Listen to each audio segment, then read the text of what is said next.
Welcome back to the AoT Chronicles and Attack on Titan podcast. It's your boy Chazzy Chad. Hey everyone, how's it going? It's Ronnie the Rhinoceros. Boy, oh boy, episode 5, season 4, Declaration of War. It was a long 2 weeks, brother. My goodness, dude. I literally just watched last episode 40 times in a row until we got to this bad boy. Every day, 5 times a day. Yeah. Declaration of War, or it could have also been named the episode that makes a lot of what Ronnie and Chaz talked about in the last 2 podcasts completely pointless.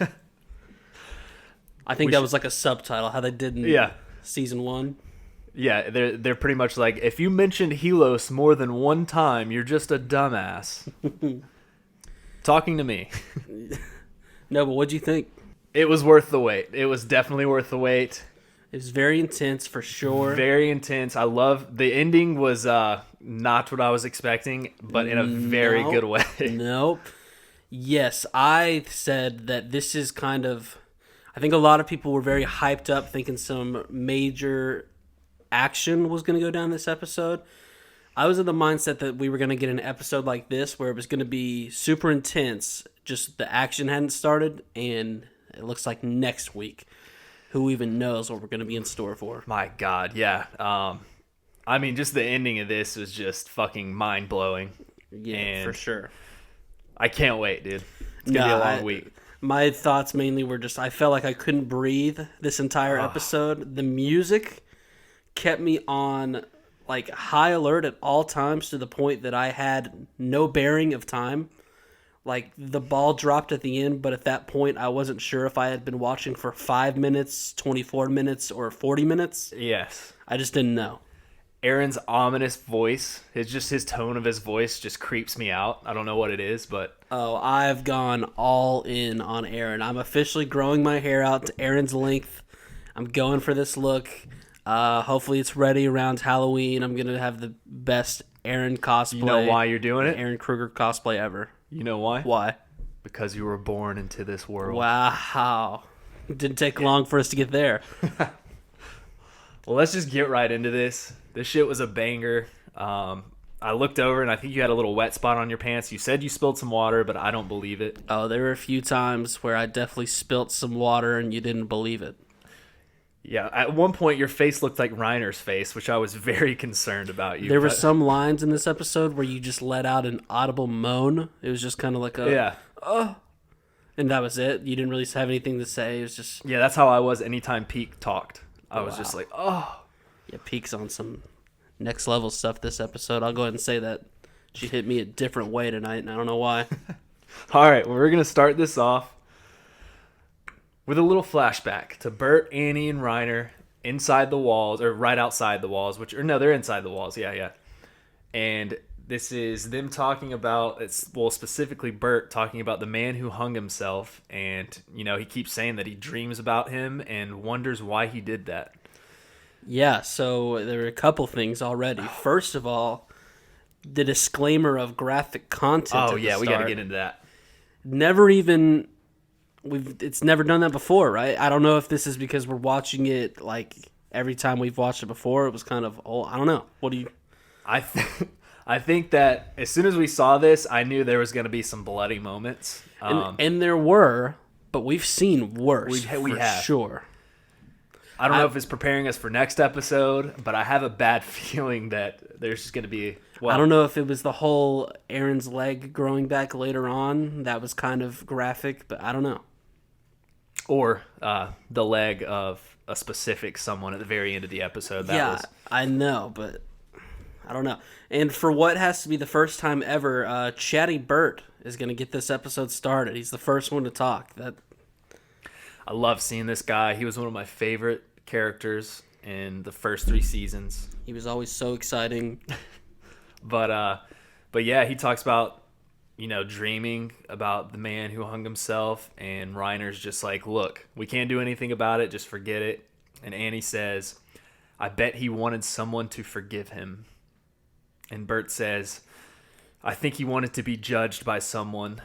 And we lead into the nicest transition right as Bert's saying that to Aaron staring at Reiner. We got some judging going on. Beautiful transition. One of my favorite in the show. This episode is filled with so many transitions.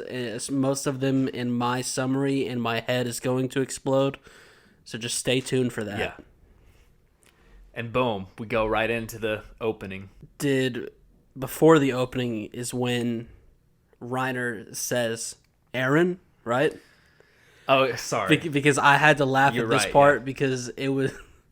I felt like this was the final reveal for the people who, like your roommate, who have no clue what's going on. That someone out there was like, holy shit, that's Aaron? Yeah, it does. You're right. It gives a little recap. Aaron says again, well, it's not a recap, but what he said last episode, it's been 4 years, Reiner. Yeah. And Reiner just looks like he is shat all in his pants, and he doesn't know whether to attempt to clean it up in front of Aaron or just stand there without like acting like he didn't do it. Right. Falco is just looking in the corner like he's confused as hell, and he's like, wait a minute, I thought y'all were good friends. This doesn't look like y'all were good friends. You said to just go get your old pal because you guys used to hang out all the time. And then that's when Reiner says Aaron, and then we get into the opening, and the opening hits different, dude. I almost counted how many different frames there were of either smoke or explosions. I forgot I thought of doing that the first time through, and then I forgot the second time through. I will do that before the final season's over. It just scares me. The whole opening scares me even more now. Seeing what Aaron did at the very end, we'll get to that. But I've got a bad feeling about a lot of people in this show now. I thought everyone was going to make it out alive, but I've got a different take now.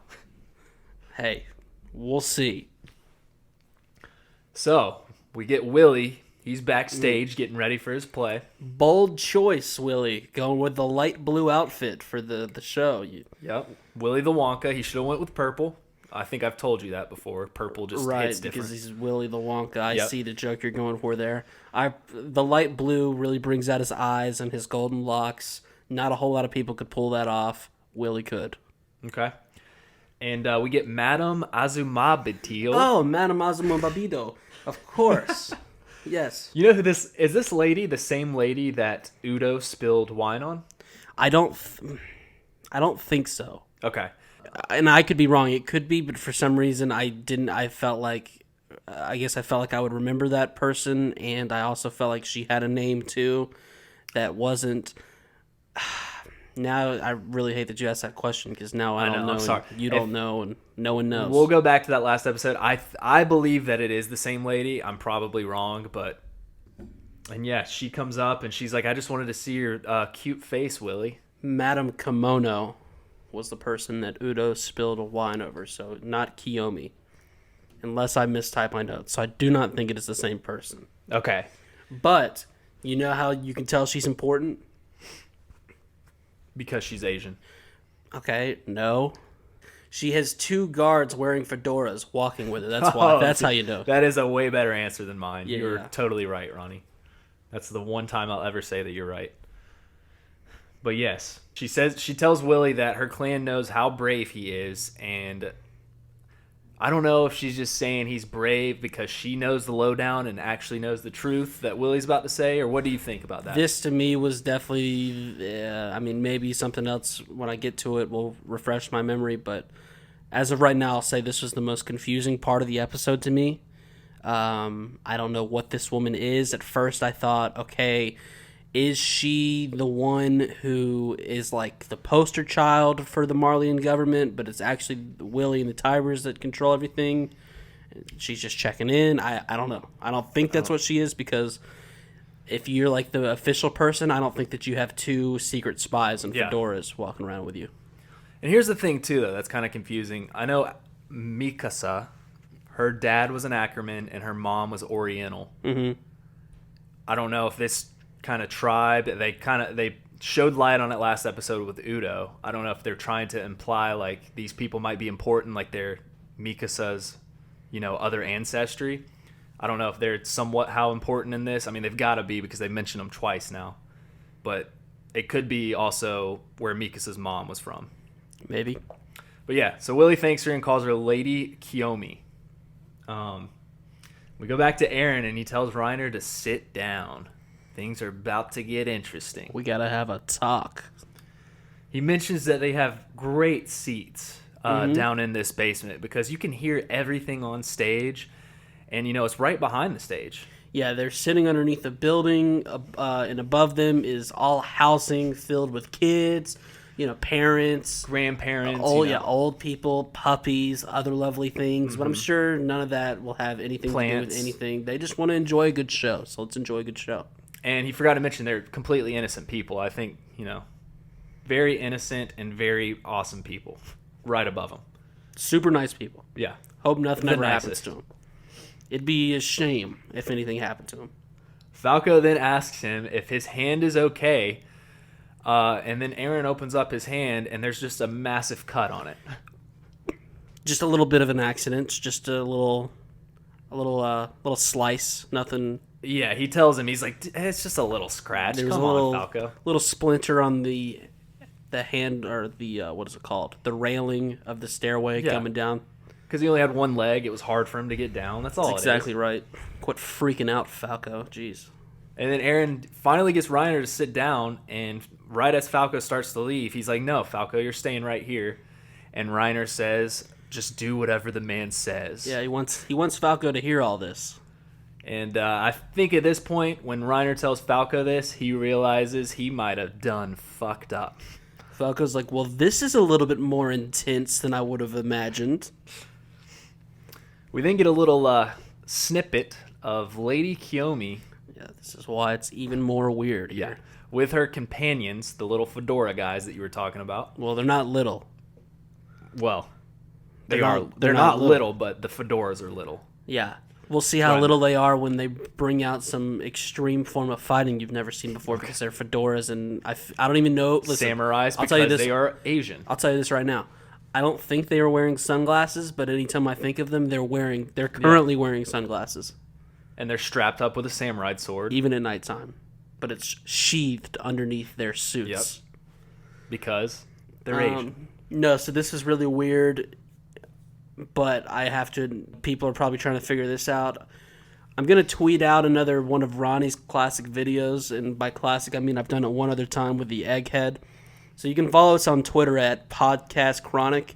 It's down in the description below if you want to click on the link or whatever. There's a kid walking hilariously. I don't know what it's not a huge payoff there. It's just a kid walking, but he's very exaggerated in his motions. It's like someone told him to, be discreet, and that's how he started walking, and then I would run up. Mappa has done a great job with these background characters.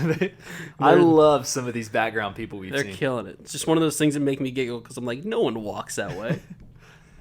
But yeah, Lady Kiyomi, that scene right there, she tells her, little compadres, she's like, all right, let's just leave.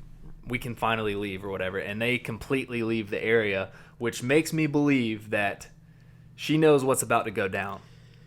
Okay, that's a good take. I think she somehow has the insight from the good guys. We're considering the people of paradise the good guys. Who even knows anymore at this point? But yeah, I think she's got to be somewhat working with them.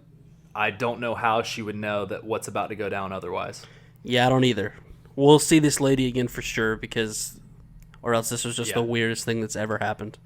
They've got this whole clan, because I think the lady before mentioned a clan too. This has got to be, something's got to be important and tie together. Right.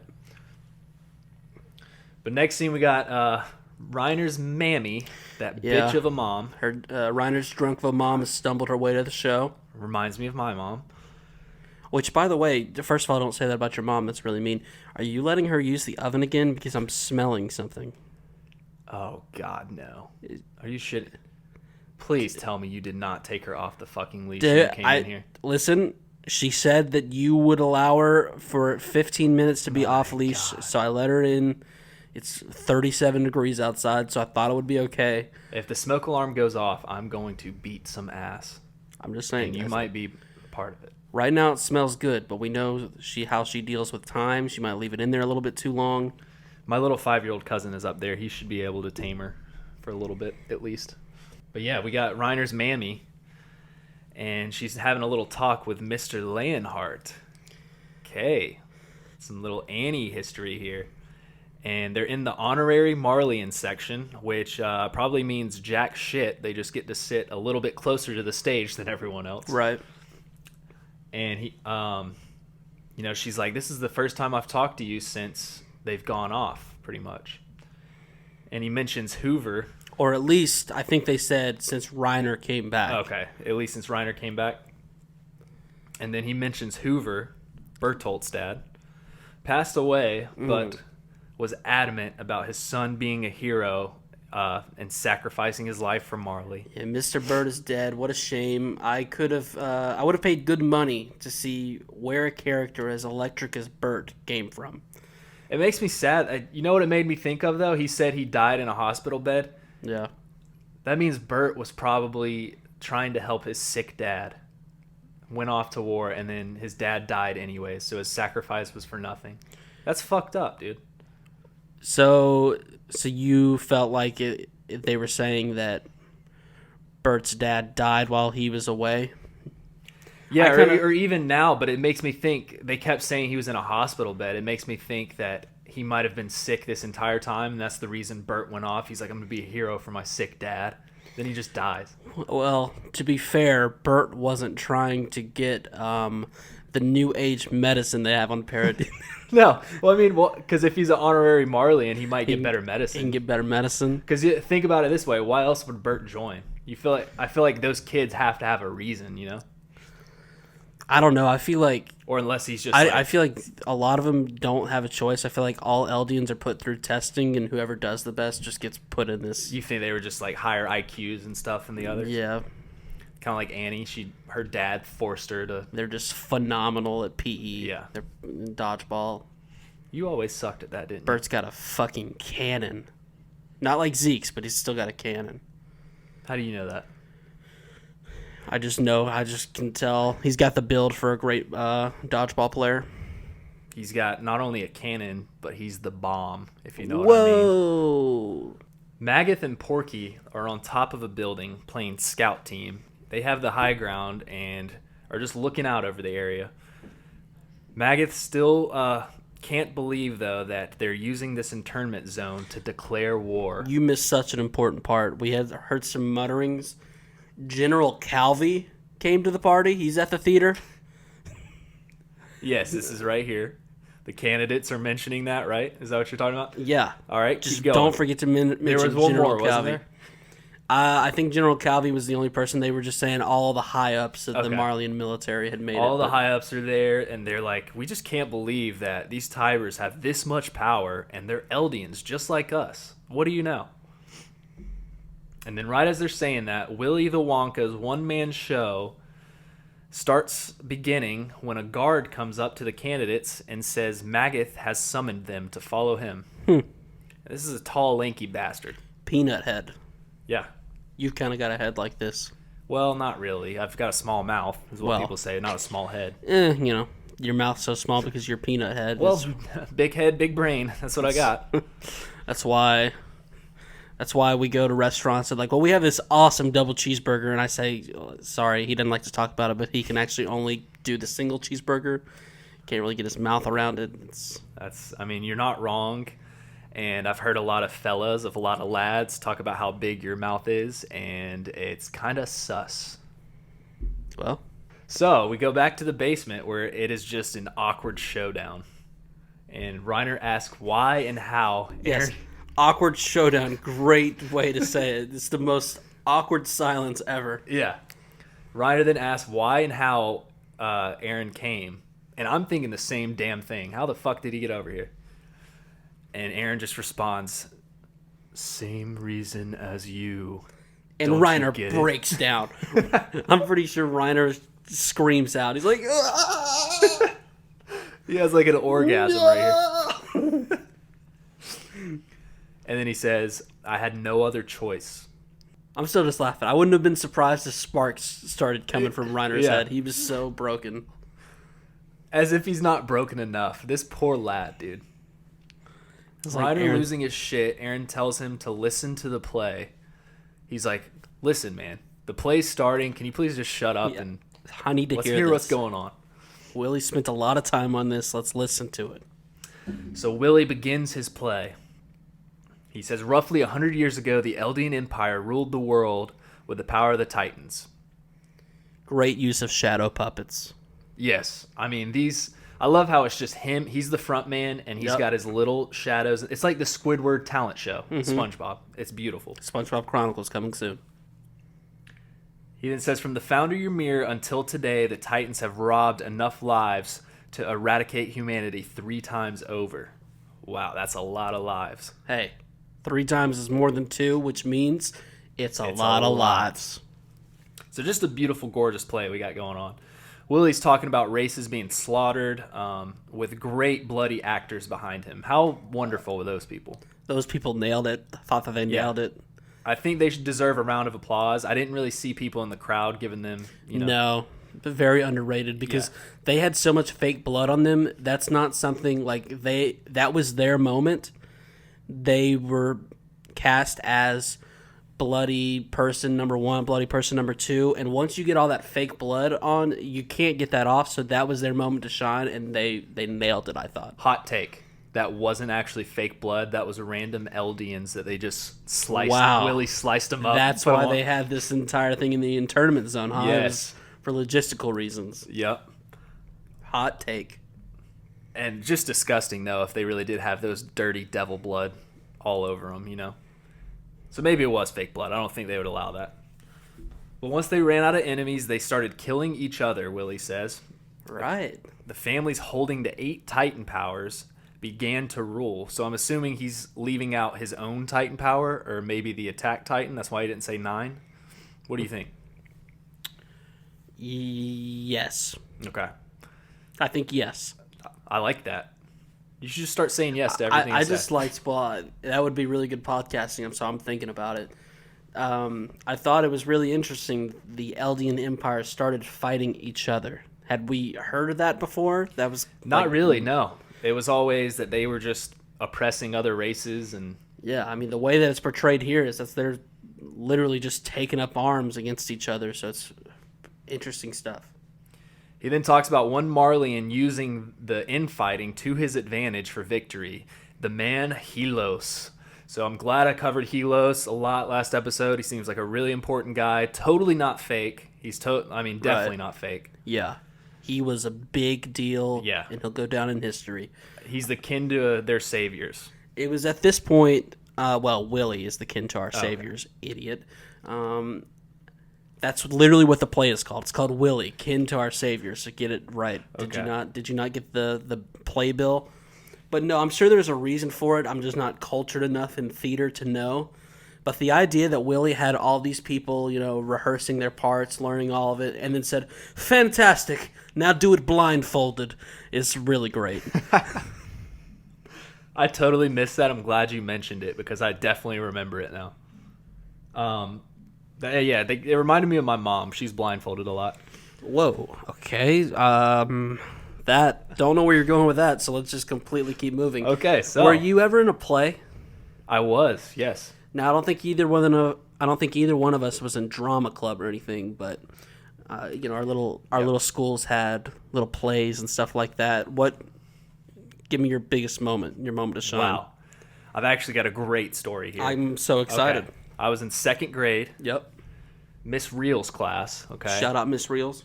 Hopefully somebody can remember this. Somebody listening, I'm sure, had Miss Reel. But yeah, our audience has gotten to the point where 5 or 6 people are listening, so yeah, I'm sure one of those people was also in Miss Reel's 2nd grade class. And we were doing a Johnny Appleseed play, and we had to pick. We literally picked out of a hat what position we got. Oh, so bitch. And so I'm 2nd grade. I'm a shy, little nervous little guy. Right. And I'm like, as long as I don't get Johnny Appleseed, I will be happy. Yeah. Because he's the star. So I pick out of the hat, and what do you know? Johnny Appleseed is the name that I picked. All right, Chad. Headlining. So just scared shitless out of my mind, I had to wear a stupid pot on my head. Yeah. And my voice cracked. I literally probably pissed myself. I don't remember it too well because I was so terrified. Was this in front of the class or parents or whatever? This was not in front of parents, luckily. It was like a class thing? It was in front of the entire class, and I feel like I killed it, dude. Yeah, so I had a very similar experience. We had a play that was just done inside the class. It was the Little Red Riding Hood. And, dude, And you were the Little Red believe Riding it or not, we drew names from a hat, and I was the Little Red Riding Hood. No, but I was kind of like big man on campus. I went to a school with 30. No one's ever referred to you as big Well, man. I was a big man on campus, and because there were only 25 second graders at my school, and therefore I was definitely like the big man on campus. Yeah, the white guy on campus. Right. I kept saying it. I knew you were going to make that joke because you're so predictable. But no, I actually, since I was the big man on campus, I don't know if I mentioned that part, got cast as the big bad wolf, and it was awesome because we had a construction paper tree that the losers that weren't cool enough to be in the play had made, and for 5 minutes of the play I got to just stand with construction paper in front of my face with the tree hanging from the wall, and then finally I came out and everyone just howled. Everyone was like, "Whoa, who saw that guy standing behind the construction paper?" That's and just dope. Nailed my part. You just howled. They were like, just do a very large burp. We know you can do it. Well, I had Look at you. I had to eat. I had to eat some people, and eat Little Red Riding Hood, and then of course the butcher man, fucking Mac. His name was Mac. He was the butcher man. Hated that guy, and he got to butchered the shit out of you. butcher me. But we all know who the main big part was, and that was me.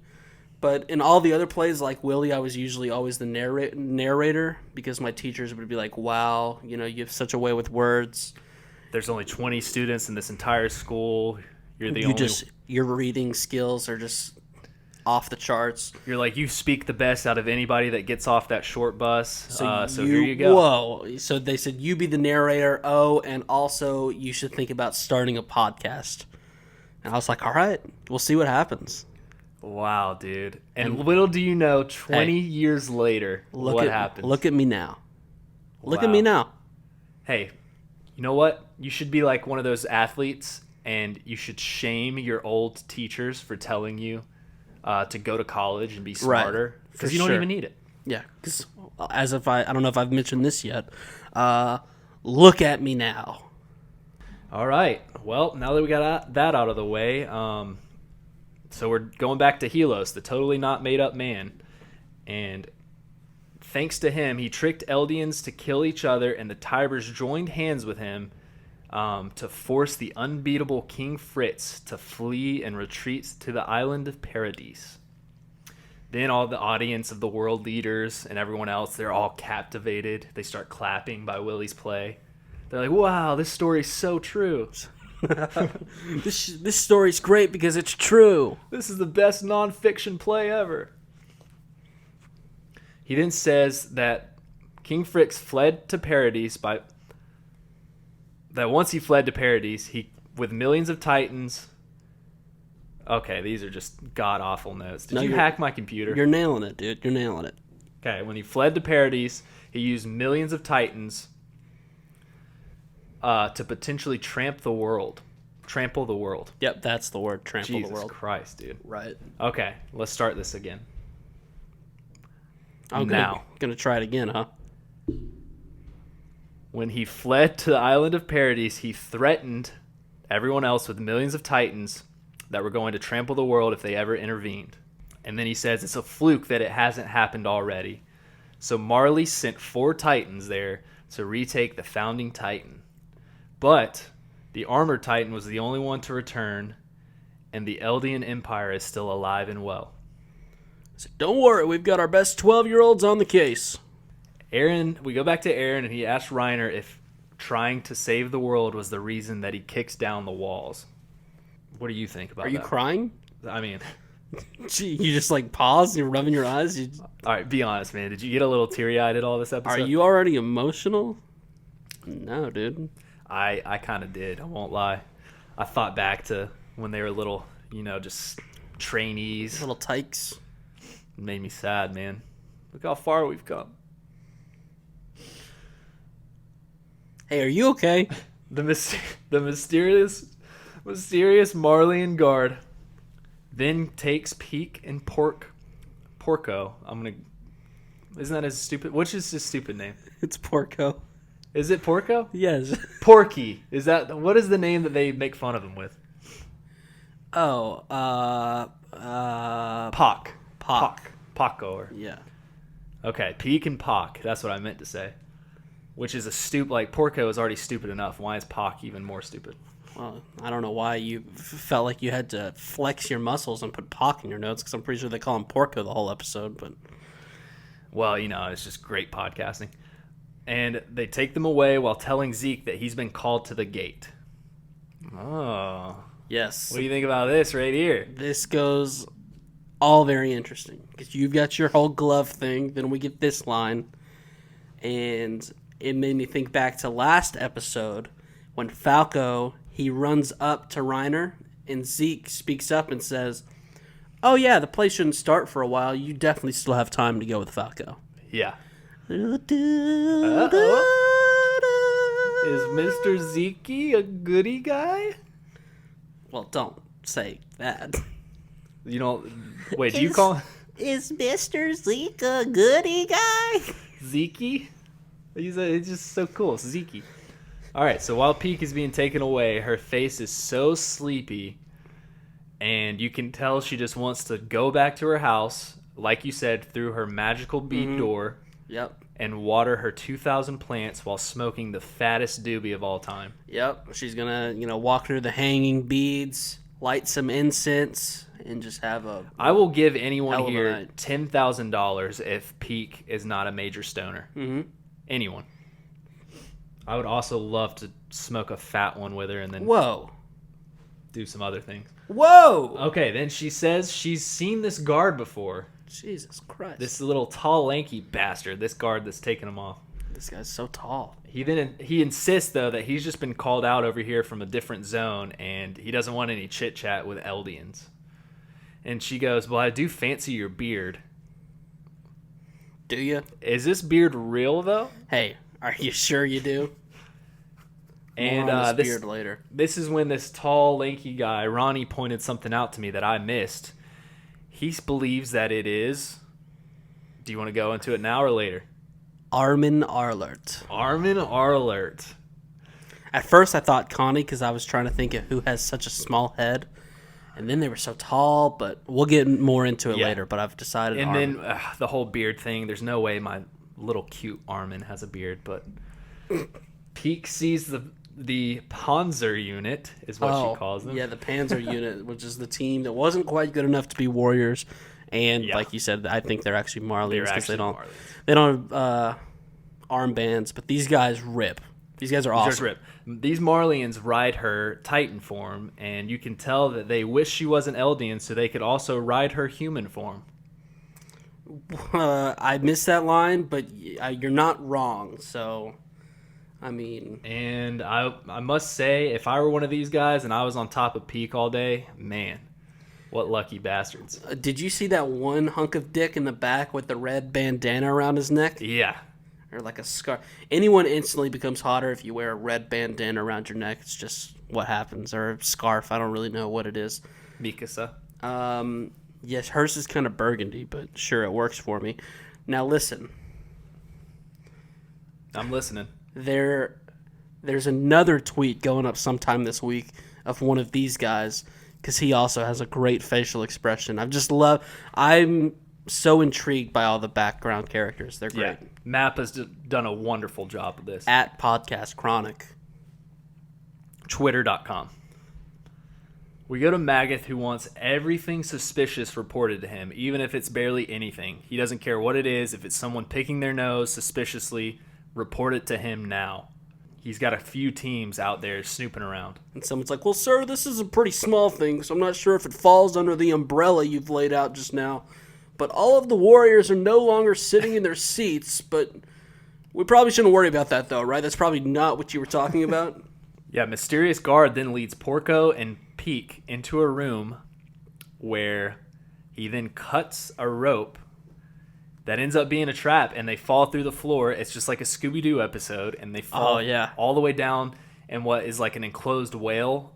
A whale, Jesus Christ. A well. They are above an ocean and they just fall into a whale. And they fall into the well, or whale, however you say it. And we get a good look at this guy's face, and holy fucking shit, it's Armin Arler. I mean, it's just fucking Armin Arler, baby. What up? Dude, and his beard is so fake, it's unbelievable. There is no way that beard is real. He's wearing a beard that should go along with a small pickup truck, a pack of cigarettes, and a hat that has a bill that is so extremely bent it's about to snap in half. That is a great take. I also said that it looks like one of those glasses that you put on that has a fake mustache, except it's around his chin because it looks so fake. Okay. His face and his hair, though, it's 100% Armin Arler, right? Yes. God, that was a great catch by you because I was feeling myself. I won't lie, It's I didn't very catch quick. it. It's very quick the first time through, but even after the first time through, I still wasn't sure. I had just seen blonde hair, and I was like, "Oh, I think that's Armin." But there is definitely a scene where it just shows his full face, and it's our guy. And dude, how is this guy so tall now? Dude, puberty is one hell of a drug. It's one hell of a drug, puberty is. Oh, man. My poor little baby, Armin Arler. He's just taking the form of Berthold Hoover. He's taking his height. Now listen. No homo. He looks like one of these guys, so I'm just getting your initial thoughts here. Quick thoughts. One of these skinny guys, how big is his dick? Oh, man. It's, those 6'4" skinny white guys. Dude, he has got to be packing. Yeah. Oh, my God. Yeah, I know exactly what you mean. It's always the skinny tall guys that just have a fat hog on them. So I don't know what's going on with you. Or Levi. From what I've heard. I mean, I haven't seen it or anything. Yeah, you haven't seen it, and trust me, you won't see it. That's a rule. We go back to Falco, who is still just dumbfounded that Reiner is terrified seeing his old friend. It's a great rule we made. Then it clicks, and he realizes that 4 years ago has to be when Reiner was actually on Paradise. And, I started thinking here, well, what's his name? Falco's thinking to himself too, but does Aaron actually... I was thinking a couple episodes ago when Aaron gave that long speech to Falco, man, Aaron actually likes Falco. Yeah, it was at this point in the episode, for some reason, you looked up at me, and while you had your laptop in, your lap, you looked up and said, "I'm saying this to make sure I say it in the episode." And I said, "Well, hey, take notes." Well, dude, I'm not the greatest at taking notes. You know this.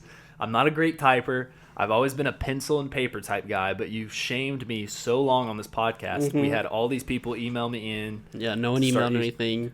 So start using computers. You just tried to make the fact that you didn't own a laptop cool. You're like, "Oh no, I actually really prefer it this way. It's just nothing beats just me and a number 2 wooden pencil and a notebook. That's just how I roll." And then I dropped a fat K on this laptop, thanks to Trader Joe's. And now I have not got any of my money back. So I guess we're not making any money off this podcast. And what do you know? We continue to make zero money on this podcast. Don't know why you keep talking about that. So yeah, Willie starts to talk about the truth. Will you give me my part of the episode? We're not there yet, are we? Yeah, we are. Okay, well, I have one last thing. Can I say the last thing I have to say before Sure, we get keep there? just hogging in on my part of the episode. That's fine. Willie starts to talk about the truth. All right, you're up. So there was a calling card. Not going to make that mistake again. Well, it's not that important. Yeah, but it's that mindset, which is why it's your fault that we skipped right on by it. Every time I watched an episode, I always pause for the calling card. When we watch it and you've got the remote, you just flutter on by it. You're like, "Oh, Actually, that's probably I did pause not it this important." time. I paused it and went and took a nice tinkle in the bathroom. Yeah, the second time when we were doing notes, not the first time we were watching it, you just kept on trucking through. Okay, fine. So, Willie then says, "Okay, this entire first hour and a half of this play is common knowledge. Well, here's what really happened." And one guy's in the middle of an aisle just having to pee so bad. He's like, "Are you serious? I thought we were almost done." Willie says, "In passing down the Warhammer Titan, the Tiber family inherited its memories." Okay, I got a hot take right here. Before you keep going, when he's talking, he's got the Helos actor next to him, and he's also got the Warhammer actor next to him. All right, this is a weird take on your part. The Helos actor, it's Jean. It's Johnny boy. That was your hot take, yeah. Dude, I'm calling it, man. It is Jean. All right, throw it out there. You also failed to reveal your just hilariously pathetic take, which was the guy dressed like a Roman god portraying the Warhammer Titan. You're like, dude, that's what the Warhammer Titan looks like. As if the Warhammer Titan, it's like the Hulk, where when it transforms, it's still somehow wearing clothing. It's just it's got a Greek robe on. It's gonna be a Greek mythological Titan with just a giant cock of a hammer on him. And so anyway, the memories were passed down, and Willie will now reveal the truths that they learned. And people at this point are getting antsy. They start talking in the audience. We have guys whispering to one another because they don't know where he's going with this. He says, it was neither Helos nor the Tibers who ended the war, but it was King Fritz. He anguished over the Eldians' vicious past and the infighting between the Eldians, and above all, he was pained by the endless oppression of Marley. Yep. And when he inherited the founding Titan, he schemed with the Tibers and fabricated a Marleyan hero. His name, Helos. Are you shitting me? God. Are you shitting me, dude? I talked for 4 hours last podcast on Helos, and he's not even real. So let's go ahead and get this out right up front. You're taking everything Willie says here for Bible. This is just the fact. This makes more sense to me than the previous. A lot of the King Fritz stuff does make sense. It just pisses me off, dude. I talked about Helos. I thought I had this just grand take. I thought it was genius. I thought I was the next like Michelangelo. Yeah, no. You were on this Helos was an Ackerman that even I was buying in on. I was like, wow. I was like, wow, this guy's done his research. Chaz has really stepped his game up. He's on his shit tonight. But yeah, you fucking idiot. This is so fucking. What's it like to be wrong? Because I never am wrong. Never. Someone point out. Hey, didn't you say Kits was? Someone point out one time I was wrong. It's incredible. I have a 100% accurate. Episode 7, season 1. So the king moved as many Eldians as he could to the island and closed the gates. He claimed thousands of Titans would be released if they were ever threatened, but that was not his intention. He made the vow renouncing war, so his ideology. So wait, let me try this word again. I think. Can you say it? Try it. Ideology. Hey, great job. Thanks, man. I've been practicing. You should have been. Were you cast as Johnny Appleseed in a play before? Because you would do great. I was, and I actually didn't even speak during it because apparently Johnny Appleseed was mute. So he made the vow renouncing war, so his ideology. Still didn't do it right. Would be inherited. And then it's revealed that his name was Carl, which might have been said before, I don't know, but that's just another name that I've got to laugh at. How nutty is this, Ronnie? Take a little thinker about this one. Okay. Our boy Rod Rice, however the fuck you say his last name. Is it Rice? Yeah, definitely Rice. That's how we said it for, I don't know, 15 episodes. God. Another thing that Chaz did this episode was at one... What did you... You said... The Marleyan? What'd you say? Marleyans. The Marleyans. I think that sounds so much cooler than the Marleyans. Does it not? The Marleyans. Anyways. You might be right. It's just we've been calling them one thing for, I don't know. No, I don't think I'm right. I think it is Marleyans. 8 episodes, and then you just said Marleyans. Anyways, I was going to say our boy Rod Reese. I don't know why I just said that either. Rod Rice was actually a good guy. How about that? Well, if this whole thing is true, Frida and him are actually trying to keep peace in this world by staying in the walls. Right. Correct? Well, because we do, they were royal blood, and we know what happens if a founding Titan has that.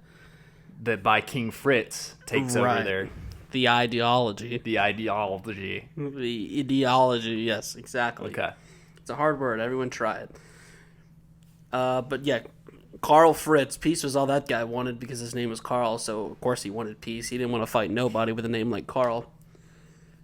But if Marley grew strong and came to the island for the founding Titan, he would accept it. He believed the sins of Eldians were so grave that they could never be atoned for any of it. Wow, dude. So when we get little Aaron's flashback to Grisha confronting Frida, we now know why she didn't give a fuck that they were being attacked. She just let it happen. Yeah. His last request was to just have some peace within the walls before his death. And so at this point, the audience is at a loss for words. They are, they have essentially been duped. They've been lied to. Okay, is that where we got the little flash image of Kenny and Yuri? Yes. Yes, I thought that was awesome. Good throwback because Yuri said these same words, talking about he just was glad that he had a little peace inside of paradise for the little time that he had.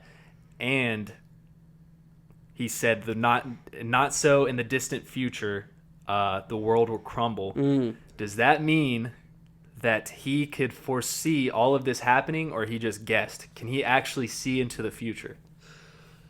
Well, we know that The future memory things. Well, we know that he can, because it's just like Kruger, where he had the crazy line of Mikasa and Armin. He's like, whose memories are those? So he just got a flash of memories, Kruger did. But it seems like Yuri Well, my theory even knew way more than my that. theory the whole time was Yuri had straight up, that was like what he was most focused on.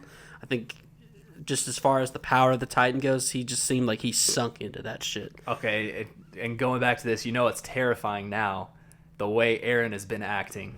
Does Eren know the entire future of what's going to happen now? So I don't know. I don't think that they just know all the future. It's just kind of flashes I and just think memories. some stuff's connected, and it's like you Okay. said before, like Eren didn't immediately know everything. He had to have Grisha's notebooks to put it all together, and I just think there's probably like different levels of stuff like that. So, But you at least think Eren has seen some things of the future now that he's... yeah, because Eren seemed like he was getting pretty deep into it as well, so I wouldn't be surprised if he knows some things. So no, in exchange for peace, the Tybers joined hand with Carl Fritz and sold out the Eldians to Marley. What a bunch of dicks. I always thought this Willie guy was a nice guy. He doesn't sound like a nice guy anymore. He's a snitch or a bitch, a snitchy bitch with throwing a fit. And he Probably has a clip. But he says they are no more than traitors living in a crooked honor. What a line there. I paraphrased it a little bit, but Well, I think now that he's kind of accepting that he's, a bastard, he's a cunt. I really think I really think that everyone will forgive him and he'll live a long and happy life now that he's accepting it. So Willie says that he's telling everyone this because he believes them to be in great danger. Just then a young lad runs up to Magath to tell him the warriors and soldiers sent to get them are missing. And Magath mobilizes a search team, so Porky makes a call. Old Porky. So at this point, you had kind of talked about how Armin fit into this. So it would almost seem like for Armin to get this job of going to get the warriors, either he's basically been part of this military ever since Eren, started undercover. And you don't have anything to say here? Yeah, when they were talking, Magath and Willie Tiber, when they were talking about infested rats in the military, Right. we now think that they're probably talking about Mr. Arlert himself.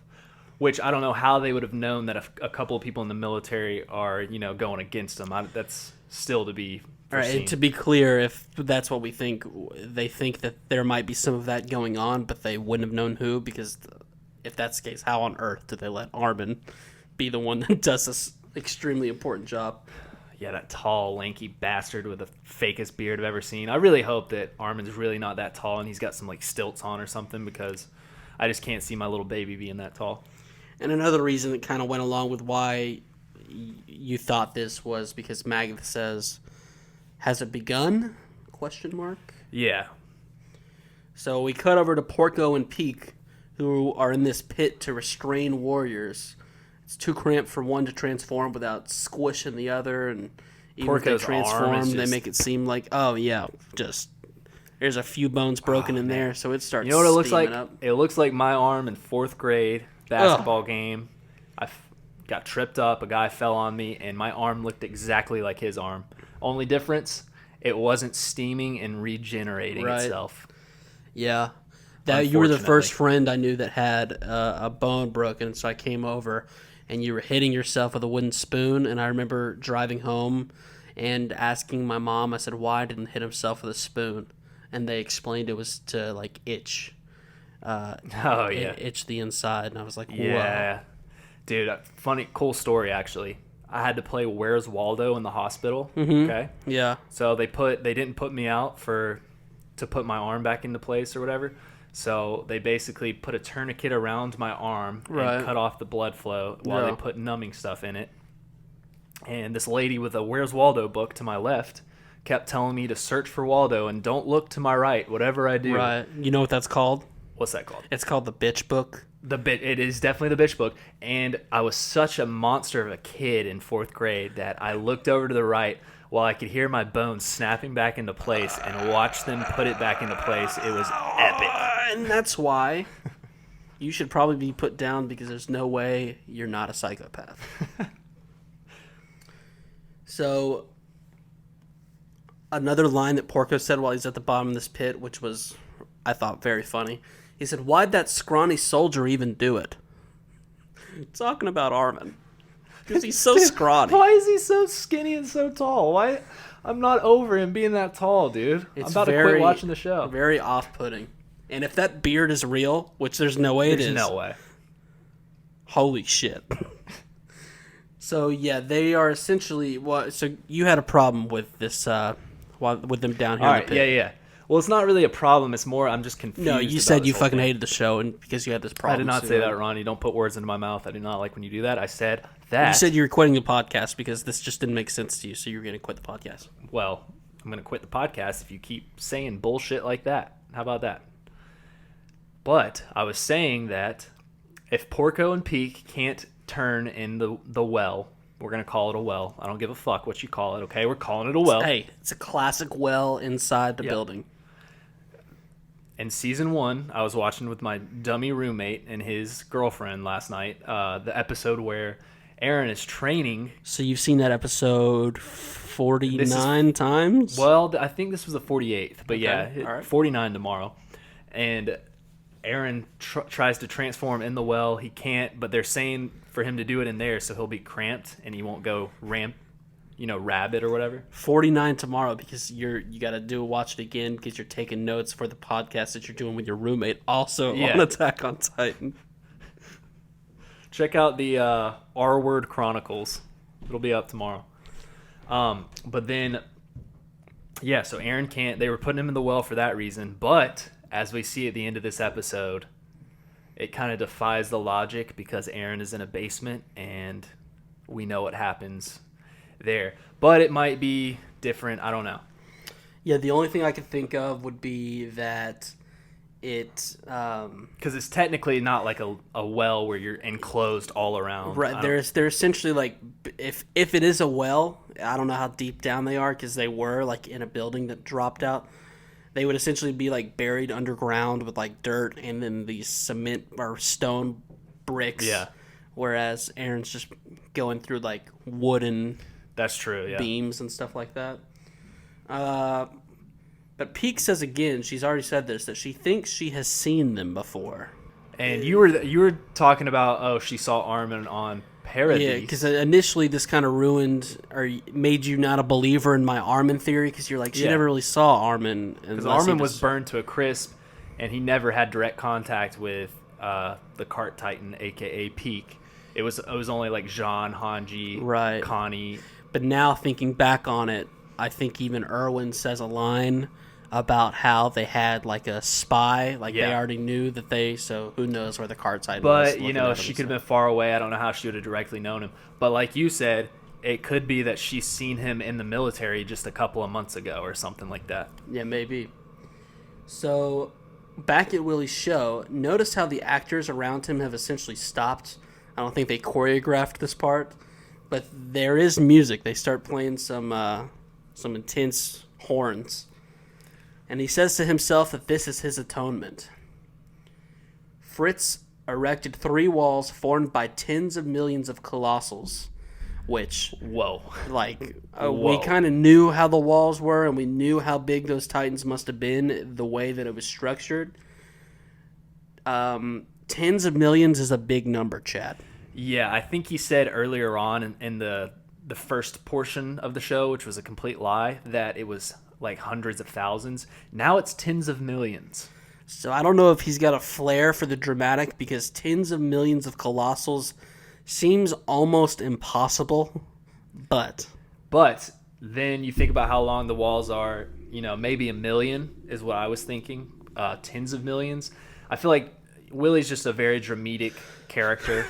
And yes, he's a very dramatic character. Very dramatic, and he's just, throwing that out there for intrigue. And I don't know what I was about to say. He's just throwing it out there. Well, his favorite, art is drami. So, no. So he then says the peace was undermined by a person who stole the founding titan, and once again, there is a threat to our world, a rebel against peace, and his name, Eren Yeager. And so this is when things just start going unbelievably crazy. I think I'm at one point, you looked over, my laptop keyboard was on fire. It was smoking. That's how hard I was having a time keeping up and, doing this in a timely manner, keeping the notes flowing through the computer. So Eren starts growing back his leg. Crazy animation. Oh, man, this thing. This was top 5 disturbing things I've seen in this show so far. Number 1, Mickey being torn to shreds in Season 2. Number 2, Eren growing his leg back. Wild. His little toes sticking out of his little nub, or just like... Falco. It made me think of when his little toes were sticking out. It made me think of your leg, how small it was, and how little your feet are. Are you talking about how cute my feet are? I got those cute feet. It's like a size 7 in women's. It's Cute. the most unbelievable thing ever. But it's like a 4E. You got have to a have that wide. Cute little foot. Yeah, my dad says that we have Flintstone feet. Is that So that means you're really Flintstones, fast, right? Because they ran really in fast. cars. Yeah, we got real tough feet.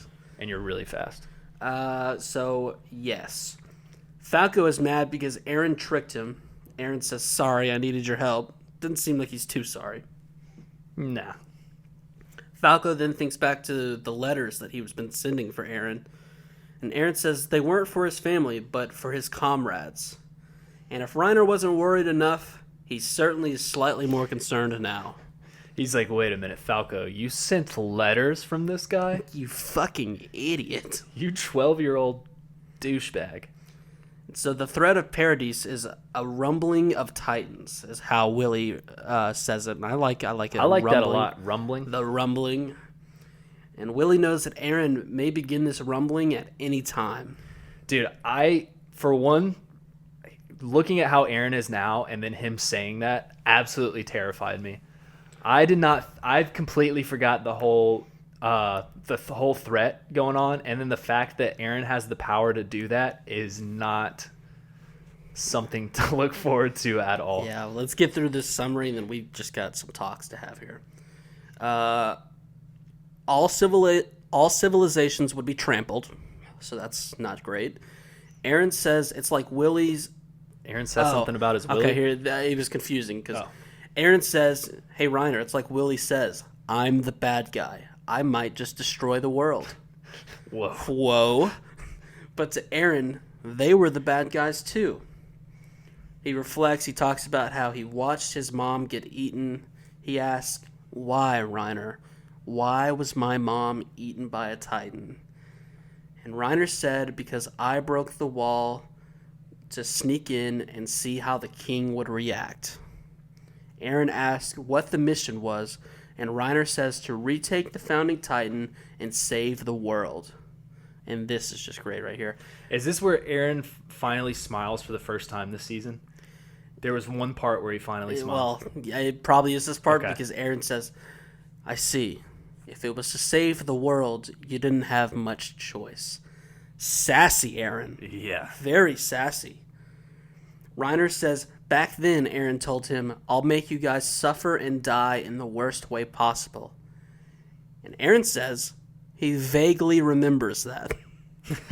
I love how Aaron is acting. I mean, yes, he has gone totally dark, but as I said in the Season 4 preview, I was so afraid that he was going to be this emotionless robot, and that's not what he is. No, because he had a smile on his face, too. I loved seeing him smile.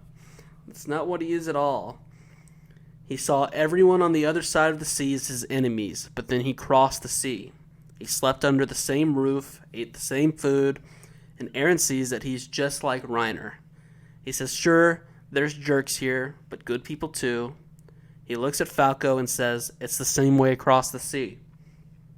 We then flash back to Aaron on top of the building watching over Reiner and the warrior candidates as he talks about how they were taught everyone in the walls was a devil.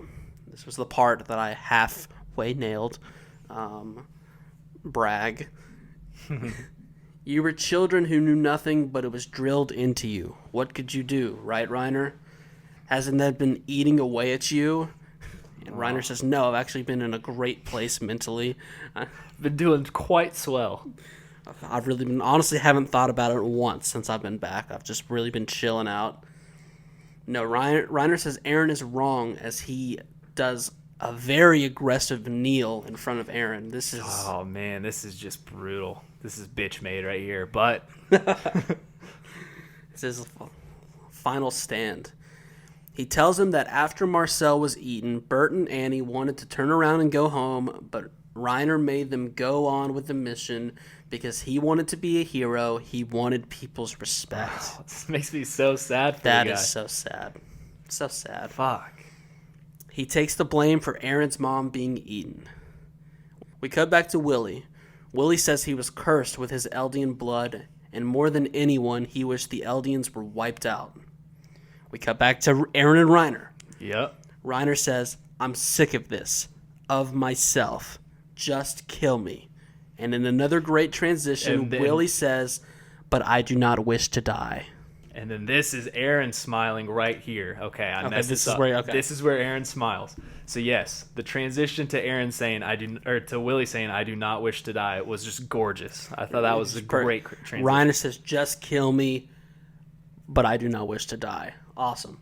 And I hope he doesn't die. I hope he's fine. He's going to live a long, happy life. And that is because I was born into this world. And it's at that point that I heard Chaz just go, Oh, Carla said that. Season 3. It's time to join as one and face this dreadful enemy. The audience at this point, they have bought back in. They've started crying. Mm-hmm. They don't know if this is what part's true, if this is some elaborate story he's brought. I don't even know what they're thinking at this point. The tears are flowing. They're clapping. Kin of our saviors. Soldiers start surrounding the staircase of Reiner and Aaron. Some people didn't get the note of flash photography because Willie's still going up there and flashes are all over the place. It was insane. But Willie's a trooper. He's not going to be a dick and say, hey, can I get these people out? He's going on with the show, even though these people are ruining it for the rest of everyone. Aaron stands up and says, like I thought, I'm the same as you. And as Aaron reaches out his hand to help Reiner up, the scene is dubbed over with Willie saying, I want you to join me in the fight against the devils of Paradise Island. Not a transition, but also just great work. Yeah. Great work. Aaron says, I think we were born this way. Willie says, here and now, representative of the Marleyan government, I proclaim. Aaron says, I keep moving forward until I destroy my enemies. Oh! Chest bump. Aaron starts to transform. Reiner moves to protect Falco. Oh, dude, how about the look on Aaron's face when he's doing this? Oh. He looks dark. Are his eyes... He looks dark. Mappa made his eyes bluer. They did. Or greener, you mean. Are you colorblind, you shit? Well, it's like a blue-green. It's like a blue-green, but it glows. Like when he was transforming, it started to glow even When harder. he tightens out here in a second, they're 100% blue. Oh, my God. He's such Blue sexy man. Back to Willie. He says, to the enemy forces of paradise, a declaration of war. So let me put that all together real quick. Willie says, here and now, representative of the Marleyan government, I proclaim to the enemy forces of paradise a declaration of war. And, hey, Willie, I think they accept because Aaron erupts through the building above Willie. He throws him into the air. Wipes the motherfucker up. Looks like his stomach has got a pretty bad gash. A few body parts go in a few different directions. Listen, I think he's about to devour this guy, thinking he's the Warhammer? I think a lot of people are blowing this out of proportion. Willie, my prescription, just rub a little dirt on it. You'll be all right, okay? Yeah, it's not as bad as it looks. I think one of his arms backward, or his leg is backwards. There's blood everywhere. I think he's gonna be okay. If he's not the Warhammer Titan, yeah. See you later, Willie. Where do you said during the episode? I don't know if you were kidding or not. You said now you think he is the Warhammer Titan. No, it would be epic if in midair, right here, right now, he turns into the Warhammer Titan and just him and Aaron go at it next episode. But I think Willie might be done for. There's definitely there's a few different things that could go on because now here's what I think, because obviously this is the end of the episode. One other note I had about the episode was Aaron is a meaty boy now. That Titan is thick. Did you see that? He's meaty as fuck. And let's just talk about, because I think I mentioned this to you, our second rewatch going over the notes.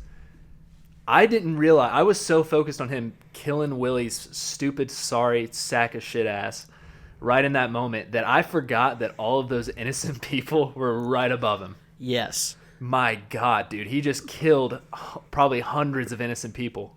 So I've never been wrong, so I definitely last episode didn't say anything about how I didn't think Aaron would kill any innocent people, but if Eldians stood up to him, he would wreck them.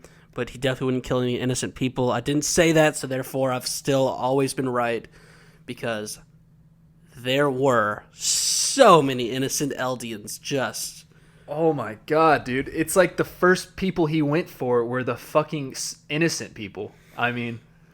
And he went out of his way to tell, like... It would be one thing if we just could see this building and we're like, oh, wow, who's in that building? He straight up told Reiner, he's like, oh, yeah, just, we're just under this building. These people are so excited for the play. They can't wait to watch. Yeah, it was intentional, some dark shit right there. He knew what he was about to do. In the animation of that moment when he erupts, and awesome. So cool. And Willie in the air. So cool. I know we joke about Willie being the Kindor saviors and all that type of stuff. Well, he is the Kindor saviors. It's not a joke. I'm glad that guy is potentially dead. Because what a fucking scumbag, dude. He even admitted, I mean, if you admit to a whole crowd of Eldians and Marleyans that whole thing was a fabrication, and you know this whole time that you're actually just a piece of shit, the Tiber family's a piece of shit, but you keep going on with it, like, what a scumbag. Yeah, for sure. And it's at this point, we know this is at least 16 episodes long. If Willie's gone... I'm struggling to find, like, I guess they've got plenty of time to develop a character of another Tiber, but I'm just a little confused. They might not even have to develop another character. Just think about this: if it is a different person that is the Warhammer Titan, or say Willie even is, that person could just go Warhammer right now, and they just fucking duke it out, and winner takes all. Yeah, but that's not Attack on Titan. That's some Transformers shit. Like, if there's one thing Attack on Titan's great at doing, it's like, look at this, for example. We've gone 5 episodes of this season of character building and story building, so I don't believe that there's just going to be some random Warhammer Titan that we're just, oh, this is the bad guy we don't know anything about. I just think I mean, I think Willie is the bad guy. The story's too good. But I was gonna say too. Yeah, but Willie wouldn't be that random person. Like, we know who Willie is. Yeah. We know his motivations. That's what I'm... Well, Willie's dead. So yeah, you're right. I guess I don't know what's gonna fucking happen now. And thinking like back to this too, if Zeke is going to the gate, okay, so he's away from this whole thing. He's obviously not going to be fighting. We assume Zeke is somehow at least a little bit in on this, what's about to happen. Porco and Peak are down low. Who's the only other? Reiner's the only other Titan left. So he and Falco might even be dead. We might not even see them again. I don't see that happening, but something crazy like that could happen because they were right next to him. Yeah, I definitely think they're okay. I wouldn't be shocked if we see that. Does he just turn? Reiner had transformed or whatever and just held Falco close to him or something like that. So yeah, what do you make of Zeke? Because you now I don't know what I think. You've been on this bandwagon of Zeke is working with Eren. I think at this point it's obvious he's working him in some ways. Or do you have a feeling for how he is working with him and what side he truly is on? Or okay, here's the whole thing with Zeke. I do not think that he is completely against Marley. There's just no way that he's been doing this whole time and he's has nothing to do with Marley. I think that he knows they've got to get rid of the Tybers somehow. Right. I know he wants to save Eren. Maybe the fact that the Tybers were going to declare war on Eren Yeager. He's like, all right, we need to take them out. I think he's got his own goals, and he's using Eren to somehow get those goals, and he's thinking he can trick Eren.